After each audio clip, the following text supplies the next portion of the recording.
के बज चुके हैं 3। आप देख रहे हैं प्राइम प्रदेश और मैं हूं आपके साथ श्रुति अंगद।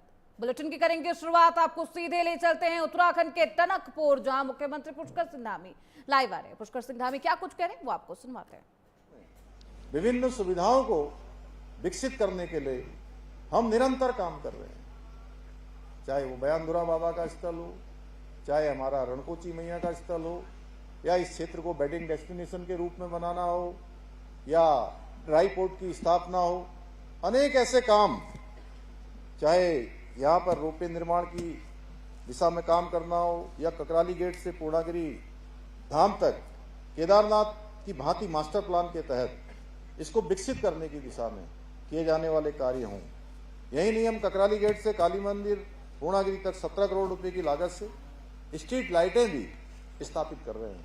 और इसके पीछे हमारा हेतु है कि प्रत्येक वर्ष लाइटें लगती हैं, प्रत्येक वर्ष लाइटें हटा दी जाती हैं 3 महीने, 4 महीने, 5 महीने के लिए, और उसके बाद अगले साल फिर से लगानी पड़ती हैं।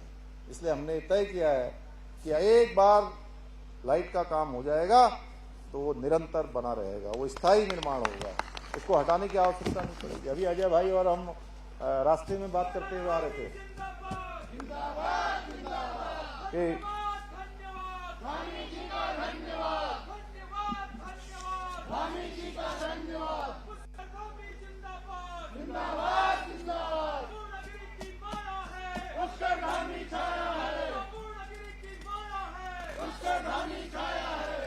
भाइयों बहनों, अभी मैं और भाई अजय टम्टा जी, जो आपके सांसद भी हैं, भारत सरकार के मंत्री भी हैं, अभी उन्होंने बताया कि जौलजीबी टनकपुर मोटर मार्ग अब हमारा काफ़ी आगे बढ़ चुका है।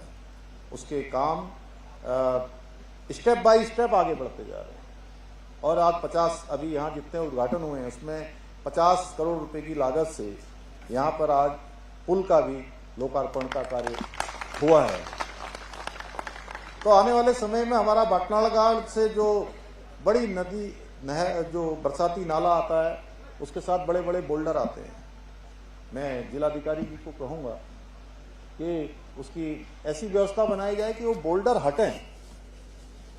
पुल बनने के बाद भी, हालांकि पुल के लिए धनराशि स्वीकृत हो गई है, पुल भी बन जाएगा, अंतिम चरण में उसका काम है, वन विभाग की स्वीकृति मिलनी है, लेकिन जब तक वो बोल्डर नहीं हटेंगे तो मुझे लगता है कि तो आगे चलकर नुकसान की हमेशा संभावना बनी रहेगी।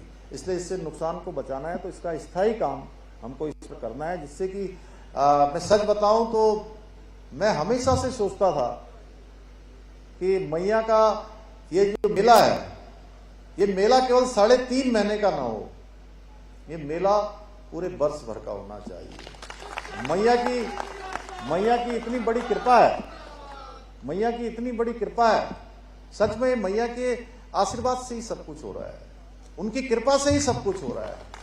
आज देखिए चंपावत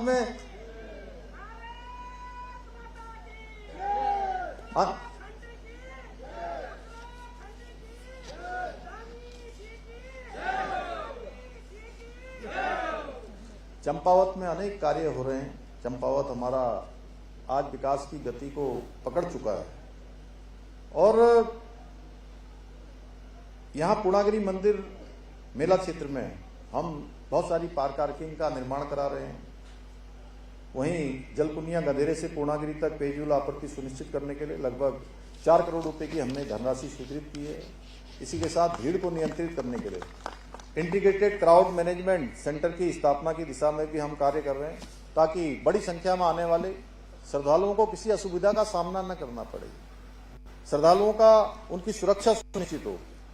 और इस क्षेत्र में पर्यटन को बढ़ावा देने के लिए अनेक कार्य, जैसे शारदा कॉरिडोर जैसा काम हम यहाँ कर रहे हैं, और इस परियोजना के माध्यम से हम 3300 करोड़ रुपए की लागत से लगभग 200 वर्ग किलोमीटर क्षेत्र को धार्मिक, आध्यात्मिक, पर्यटन, सांस्कृतिक, पर्यावरणीय दृष्टि से मजबूत कर रहे हैं। उसका एक पूरा मास्टर प्लान बनाकर उसका काम हो रहा है, और इसमें बनबसा से टनकपुर तक शारदा रिवर फ्रंट का विकास किया जा रहा है। पूर्णागिरी, चूका, श्यामला एवं शारदा घाट को भी भव्य रूप में विकसित किया जा रहा है। हाल ही में हमने इस परियोजना के पहले चरण में 179 करोड़ रुपए की लागत से शारदा घाट के पुनर्विकास कार्यों का शिलान्यास भी किया है। यही नहीं, हमारी सरकार गोलजू कॉरिडोर, गोलजू देवता के मंदिर के समग्र विकास के लिए लगभग 430 करोड़ रुपए की लागत से मास्टर प्लान के अंतर्गत एक विशेष गोलजू कॉरिडोर के निर्माण की दिशा में भी काम कर रही है। उसको भी स्वीकृति प्राप्त हो गई है। परंतु भाइयों बहनों, मैं आज इस अवसर पर यह भी कहना चाहता हूं कि हम लगातार इन विकास के कामों को कर रहे हैं, लेकिन तुष्टीकरण की राजनीति करने वाले हमारे कांग्रेसी मित्रों को हमारे द्वारा जो मंदिरों के काम कराए जा रहे हैं, आध्यात्मिक क्षेत्र के काम किए जा रहे हैं, सांस्कृतिक गतिविधियों को बढ़ावा दिया जा रहा है, ये विकास के कार्य, जो धार्मिक विकास के कार्य हैं, ये उनको रास नहीं आ रहे हैं, क्योंकि उन्हें विकासों, मंदिर के विकास से, अन्य विकास से, यहाँ की संस्कृति से, यहाँ के सांस्कृतिक मूल्यों से, हमारे बच्चों के भविष्य से उनका कोई सरोकार नहीं है। उन्हें तो केवल चाहिए तो क्या है, वक्त की संपत्ति